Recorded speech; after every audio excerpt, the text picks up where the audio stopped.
Hello everyone, welcome to Gyanbodh Academy. I am Madhulika. Today is 20th December and I have a very important article from the Economic Times, and you must all be aware of this important news.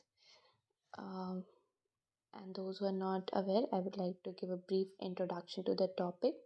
So, what is this news regarding and why it holds a special position or a special place regarding your society section of your paper, of your society section of the mains examination, especially in regards to gender equality, how it is very important.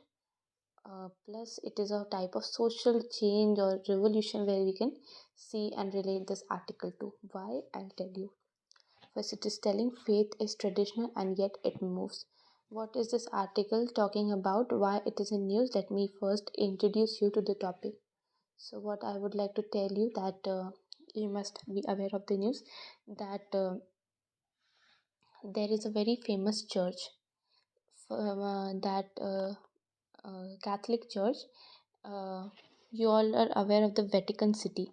So, Vatican City is the smallest city. It is the smallest city of the uh, world.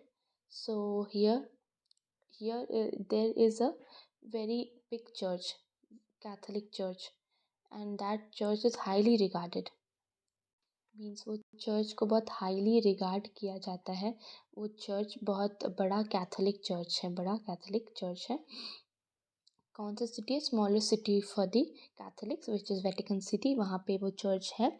और इस church के priest यानी पंडित जो है, priest होते हैं जो भी कैथोलिक में, उनका नाम पोप फ्रांसिस. उन्होंने बहुत बड़ा अनाउंसमेंट दिया. आप इनको देख सकते हैं, पोप फ्रांसिस. उनकी तरफ से बहुत बड़ा अनाउंसमेंट आया है.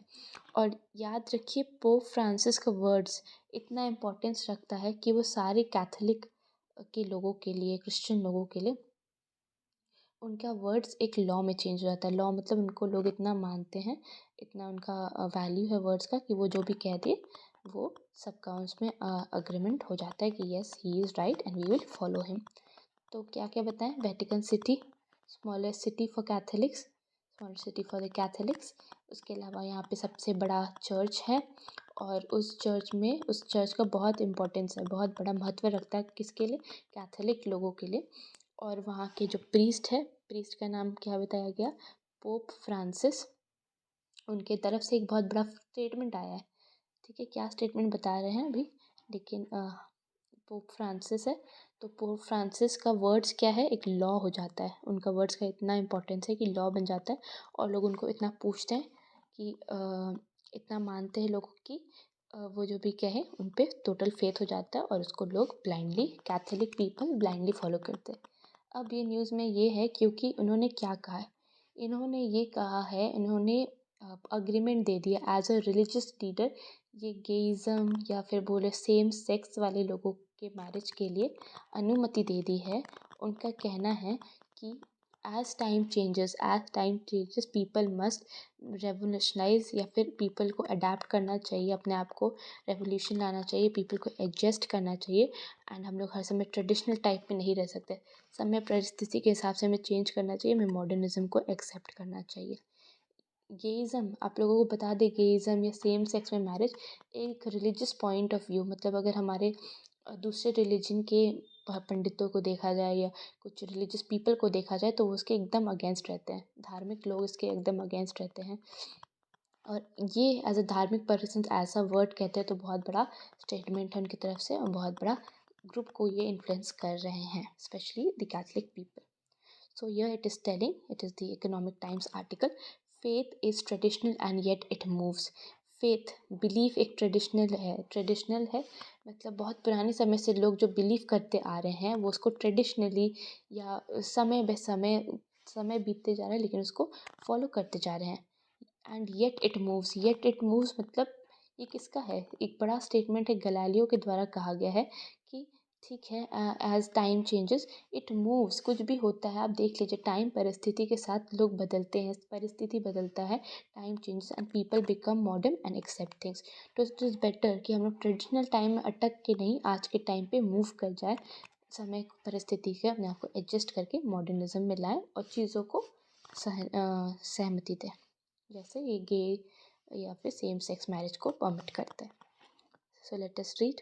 Religions like the British monarchy and club rules are popular because they provide a structural institutional sanctuary for tradition and conventions that do not get swayed by latest fad in town.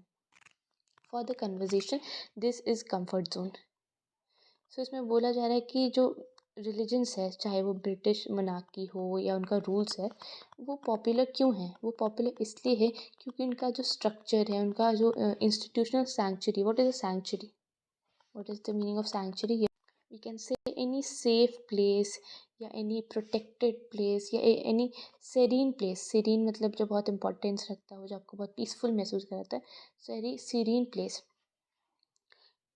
It is called a sanctuary. Like you can say your home. Your home is a sanctuary for you क्योंकि वो बहुत safe है, peaceful है, serine है, protected है, इसीलिए. तो it is telling that the British monarchy, the rules, why they are popular? Because their structure, their institution, they are very safe for the traditional times. Traditional जो भी outlook है उसको preserve करके रखता है. And it does not get swayed away. What is the meaning of swayed away?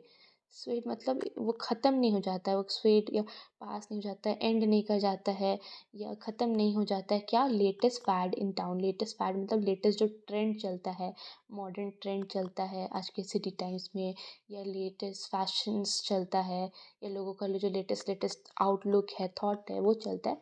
वो सब से ट्रेडिशनल चीज़ अफेक्ट नहीं होता है. इसीलिए उनका रूल्स, उनका मोनार्की जो सिस्टम है वो बहुत पॉपुलर है. पर इसको कहा जा रहा है ये सब हमारे सुविधा के हिसाब से सब कंफर्ट जोन है. क्यों? क्योंकि हम एक ट्रेडिशनल टाइम पे अटके हुए हैं जहाँ पे लोग नहीं एडजस्ट करना चाहते, या कहीं ना कहीं वक्त के अनुसार हम लोग को अपने आप को बदल देना चाहिए. इस तरह से कंफर्ट जोन में अटक के नहीं रहना चाहिए. For more laissez faire minded, even religion are situated in large social context that does not remain static. What is the meaning of laissez faire minded? Laissez faire मतलब क्या होता है? कोई ओपन माइंडेड पर्सन या open decision maker जो हो, open decision maker या open minded person, या उसके अलावा people, letting people to do what they choose to do. What they choose to do is called lazy fair minded. So even जो open minded people है, even in their context, उनका कहना है कि religion भी ऐसा एक चीज़ है कि वो हमेशा स्टैटिक नहीं रह सकता, मतलब कांस्टेंट नहीं रह सकता. लोगों का सोच समय पर समय में चेंज होता है. रिलीजन में जो लिखा है, जो सालों से परंपरा, हम जैसे फॉर एग्जांपल सती परंपरा है, वो सालों से लोग फॉलो किए जा रहे, लेकिन आज के टाइम पे देखें तो उसका रेलेवेंस नहीं है कहीं से भी. वो लोगों को अफेक्ट ही कर रहा है, स्पेशली औरतों को. तो समय बे समय रिलीजन भी अपडेट होना चाहिए, एक स्टैटिक या एक रिजिड रूप में नहीं रहना चाहिए. On Monday, one of the largest international institutions, the Catholic Church, officially took a step that sent out a message that the deeply tradition is to be valued, and yet, to quote Galileo, it moves. Pope Francis formally approved letting Catholic priests bless same-sex couples, making Catholicism more inclusive even it as it continues to ban gay marriage. तो पहले क्या था कि Catholic people, या फिर हम बोल सकते हैं कैथोलिक चर्चेस, वो लोग क्या थे? गे सेक्स के अगेंस्ट थे. They were against it. They did not like gay marriages, कि जो लोग, दो लड़का है तो शादी कर ले, दो लड़की है शादी कर ले, उसको वो लोग पहले अप्रूव नहीं करते थे. पर अब क्या हुआ? मंडे के दिन one of the international institution, international मतलब सबसे बड़ा दुनिया का, one of the biggest institution which is Catholic church, कहाँ है? आपके वेटिकन सिटी में है. ये जो हम लोग सबसे बड़ा रिगार्ड करते हैं चर्च को, ये बहुत मानते हैं इस चर्च को, या उसको बहुत वैल्यू करते हैं. इस उस वहाँ से एक बहुत बड़ा मैसेज आया, बहुत बड़ा मैसेज आया जो हमारे ट्रेडिशनल आउटलुक के एकदम अगेंस्ट है. आज के मॉडर्न टाइम को अडेप्ट करता है, ट्रेडिशनल आउटलुक को जो हम लोग साल ब साल पुराना परंपरा फॉलो करें तो उसको हटाता है, उसको खारिज करता है. और इसमें यहाँ पे गैलीलियो का एक बहुत बड़ा स्टेटमेंट था. Galileo we know who is a very great person in the field of science. So he tells that हम लोग को मूव करना चाहिए, ट्रेडिशनल टाइम अटक के नहीं रहना चाहिए, टाइम के हिसाब से मूव करना चाहिए. तो ये उनका मैसेज ये दर्शाता है कि ये लोग मूव कर दिए. और इनके जो पोप हैं, उनके प्रीस्ट है, सबसे बड़ा प्रीस्ट, ये कैथलिक चर्च के प्रीस्ट पोप फ्रांसिस, उन्होंने क्या किया? अप्रूव कर दिया कि कैन ब्रेस्ट मतलब कैथलिक लोग या कोई भी लोग सेम सेक्स कपल को ब्लेसिंग देंगे, वो लोग शादी कर सकते हैं। गेइज़म को प्रमोट किया जाएगा। ये एक इंडिविजुअल थॉट है, इसको अप्रिशिएट करना चाहिए, अपना फीलिंग्स है। और Catholicism will be more inclusive, मतलब सबको हम लोग साथ लेकर चलेंगे, किसी पे भी ऐसा डिस्क्रिमिनेट नहीं करेंगे कि वो गे है या फिर वो लोग सेम सेक्स मैरिज किए, ऐसा कोई डिफ्रेंसिएशन नहीं होगा। So this is a very big statement. As a religious leader, if he is giving, it is a very great statement, and that is why it is holding importance in the news.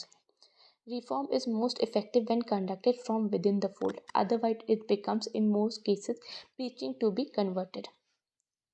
तो इसमें क्या बोला जाए, reform मतलब कुछ भी तरह का चेंज लाना हो, किसी भी तरह का सोशल चेंज लाना हो, वो इफ़ेक्टिव कब होता है, मतलब वो सही तौर से सामने कब आता है, जब it is conducted with in the fold. Conducted with in the fold मतलब लोगों के हिसाब से वो चेंज होता है, या लोगों के हिसाब से वो रिफॉर्म होता है, कि टाइम के हिसाब से, कि हाँ इस समय ये चीज़ ज़रूरत है, इस समय we can see there is lot of people who want to marry in their own sex, in their own religion, so we have to promote that। उनके अगेंस्ट हम लोग जाके उनके चॉइसेस को नकार करके ऐसे हम लोग नहीं करना चाहिए। Otherwise it becomes in most cases preaching to be converted. Preaching to be converted मतलब लोगों के परसुएट करना पड़ता है, परसुएट करना होता है, ये मनाना पड़ता है कि वो एक्सेप्ट करे चीज़ों को। अगर हम लोग खुद नहीं, लोग एक्सेप्ट नहीं करते, तो कुछ ना कुछ वे से वो लोग को एक्सेप्ट करवाना पड़ता है। The Pope's latest document elaborates on a letter he has sent to two conservative cardinals in October, where he suggested expanding the remit and definition of a couple, till now confirmed to the man woman binary। तो इसमें बोला जा रहा है कि pope का जो document है, जो उनका मैसेज है, वो इलाबरेट किया गया है या बताया गया उस लेटर को, और भेजा गया है किसको, दो कार्डिनल्स को। Who are cardinals? So cardinals basically means they are basically regarded as high level priest या हाई लेवल के पंडित। किसमें? रोमन कैथोलिक चर्च के हाई लेवल प्रीस्ट को वो क्या भेजते, लेटर, ये डिसीजन, ये मैसेज इलाबरेट करके भेजते हैं। कब? अक्टूबर में भेजते हैं। और वो सजेस्ट करते हैं एक्सपैंडिंग द रेमिट मतलब किसी तरह का पैसा देना, sending any kind of money or a payment to a person, so that is called as remit। तो फिर और रेमिट पैसा भी दिया जाएगा, और ऐसे कपल्स को डिफ़ाइन किया जाएगा कि जो लोग बोल सकते हैं गेइज़म में आते हैं, सेम सेक्स में मैरी करना चाहते हैं, और they will be confirmed, there will now confirmed to women man binary मतलब बोलते हैं कि मेल शादी करे और फीमेल शादी करे, ज़रूरी नहीं है। अब मेल भी शादी कर सकते, फीमेल भी शादी कर सकते, जैसे जिसको मन वो कर सकते हैं। तो ये ऐसे कपल्स भी हो सकते हैं, उनको वो सपोर्ट करते हैं। As a big religious leader he is telling that religion जहाँ एक पर्टिकुलर ट्रेडिशनल ये में अटका हुआ है, वो इतना बड़ा स्टेटमेंट बोलते हैं, तो इसलिए ये बहुत इंपॉर्टेंट है। Not every Catholic will be happy. It will be seen as being too much. And not every liberal will be happy. It will be seen as being too little. But such is the nature of peace, that is gradualism, the cornerstone of all living system of faith, worship and ideally include। तो इसमें बोल रहा है कि सारे Catholic लोग ये decision सुन के हैप्पी नहीं होंगे, शायद उनके लिए वो अच्छा नहीं है। जो लोग नहीं हैं उनके लिए गेइज़म बहुत लोग प्रमोट नहीं करते, वो लोग बोलेंगे कि ये बहुत ज़्यादा हो रहा है, टू मच हो रहा है। फॉर जो लोग बहुत लिबरल है, बहुत ओपन माइंडेड है, उसके लिए वो बहुत छोटा बात होगा कि अरे आज के टाइम पे तो बहुत कॉमन है, ये परमिशन दे दिए तो कौन सी बड़ी बात है। लेकिन ऐसा नहीं है। आज के टाइम पे हम अपना अगर अपने देश को देखा जाए, जहाँ बहुत ज़्यादा हम लोग ट्रेडिशनल चीज़ों को वैल्यू करते हैं, ट्रेडिशनल आउटलुक, ट्रेडिशनल सोच विचार, पुराने ज़माने के लोग, तो इसमें एक ऐसा एक रिलीजन पर्सन का, जो इतने बड़े रिलीजियस पर्सन है, उसका ऐसा स्टेटमेंट आता है, तो ये बहुत बड़ा अपने में ही बात है। But such is the nature of beast that gradualism, the cornerstone of all living system of faith, worship and ideology included। मतलब हम लोग ग्रेजुअलिज्म क्या होता है कि ग्रेजुअल रिफॉर्म आता है, ना कि अचानक से कोई चेंज या रेवोल्यूशन आ जाता है। तो हम लोग को ग्रेजुअलिज्म की तरफ जाना चाहिए। समय के हिसाब से हम लोग को ग्रेजुअली चेंज होना चाहिए, अपने फेथ में, अपने वर्शिप में, आइडियोलॉजी में, अपने थिंकिंग में, जिस तरह से हम लोगों चीज़ों को परसीव करते हैं, सब में हम लोग को चेंज लाना चाहिए।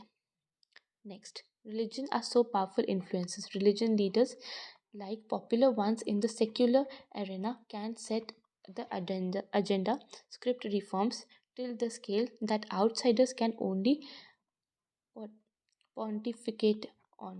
तो इसमें बोला जा रहा है कि रिलीजन आज के टाइम पे इतना बड़ा इन्फ्लुएंस है। आप देखते हैं कैसे रिलीजन के बेसिस में गवर्नमेंट सरकार वो सत्ता में आ जाती है किसी रिलीजन को कि हम वहाँ पे वो करेंगे, हम मंदिर बनाएंगे, मस्जिद बनाएंगे, चर्च बनाएंगे, कैसे वो वोट हासिल करते हैं। तो religion is a powerful influence है। रिलीजन को लोग हमारे देश में बहुत मानते हैं और उसमें जो भी लिखा है स्क्रिप्चर्स में या फिर पुराने ज़माने के जो भी है स्क्रिप्ट्स में, उसको लोग बहुत मानते हैं, फॉलो करते हैं, इसलिए it is a guiding light, people follow it. और रिलीजन लीडर्स जो पॉपुलर है, फॉर एग्जांपल पोप फ्रांसिस है। इन द सेक्युलर एरेना, मतलब सेक्युलर एरेना जो है, freedom has been given to any kind of religion. Secular है हमारा देश, मतलब क्या बोलता है, the freedom to propagate, process, practice any religion.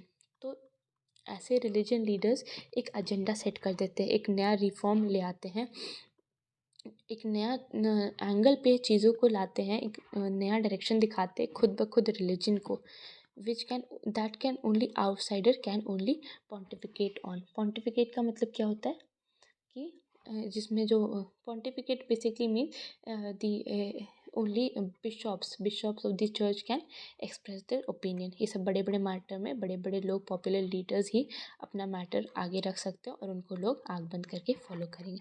For example Francis pope का जो स्टेटमेंट है अब लोगों के लिए लॉ बन गया। अब शायद कैथलिक कम्युनिटी में गेइज़म को प्रमोट किया जाए। रिफॉर्म्स इन से Hinduism like abortion of sati and widow remarriage was social injustice that took place from within. At that time, they may have been seen as scandalously woke by many within the fold. तो इसमें बोला जा रहा है पहले जब reform आया, कहाँ आया, हिंदुज़म में क्या क्या रिफॉर्म आया। एग्जाम्पल, अबॉलिश किया गया सती सिस्टम को कि हाँ औरतें नहीं जाएंगी अपने पति के लाश में अपने आप को जलाने। विडो री मैरिज की विधवा औरतों का फिर से विवाह नहीं हो सकता। ये सबको अबॉर्ट किया गया, मतलब इस सबको मना किया गया कि अब हम लोग ऐसा नहीं फॉलो करेंगे कि कोई सती होगा, विडो रीमैरिज नहीं होगा, ये सब नहीं प्रमोट करेंगे। तो it was a social adjustment. Social adjustment मतलब पहले का फालतू पुराना ट्रेडिशनल कानून को हटा के नया आउटलुक लाया गया, that took place from with in. लोग अपने से सहमति से सब किए।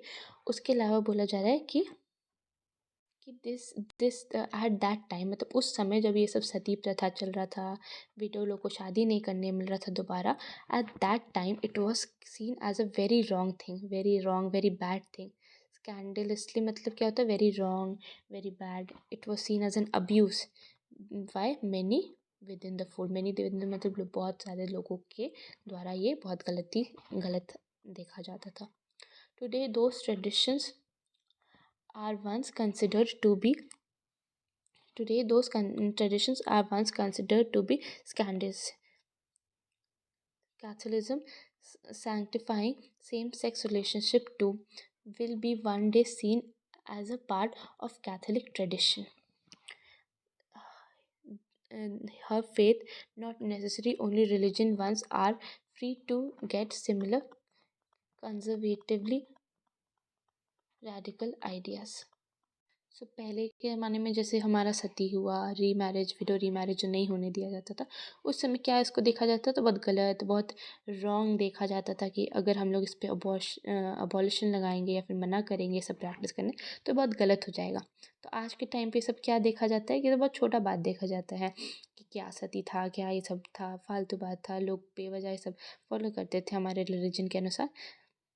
वैसे ही कैथोलिज्म में सेम सेक्स रिलेशनशिप को सैंक्टिफाई किया गया। सैंक्टिफाई किया गया मतलब बोला गया कि अब ये लीगल है, ये एक्सेप्टेबल है, ये होली है, ये प्योर है, ये राइट है, लोग कर सकते हैं, उनका इच्छा है इसमें। तो one day it will be seen as a part of Catholic tradition. Catholic tradition का इसको पार्ट देखा जाएगा, क्यों, क्योंकि ये इतना कॉमन हो जाएगा। आज के टाइम पे नया है, फ्रेश है, इससे लोग इतने लड़ रहे झगड़ रहे, एक्सेप्ट नहीं आ रहा है, लेकिन धीरे धीरे एक ट्रेडिशन में आ जाएगा।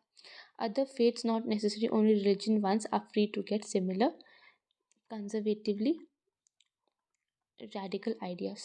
तो इसके अलावा बोला जा रहा है कि कोई अदर बिलीफ है, ये तो चलिए आपका सेम सेक्स को लेकर, मैरिज को लेकर, कोई भी अलग बिलीफ है। फॉर एग्जांपल अब हम लोग ट्रांसजेंडर के अगर कुछ उन लोगों के लिए ला दिए। तो कोई भी हो, ना कि वो रिलीजन पर्पस से, ना कोई पॉलिटिक्स पर्पस से हो, तो उन लोगों को भी एक पर्टिकुलर सेम मिलना चाहिए, उन लोगों को पर्टिकुलर डायरेक्शन मिलना चाहिए। इसीलिए तभी ओवरऑल ग्रोथ हो सकता है पूरे देश और इकोनॉमी का। Thank you and have a wonderful day ahead.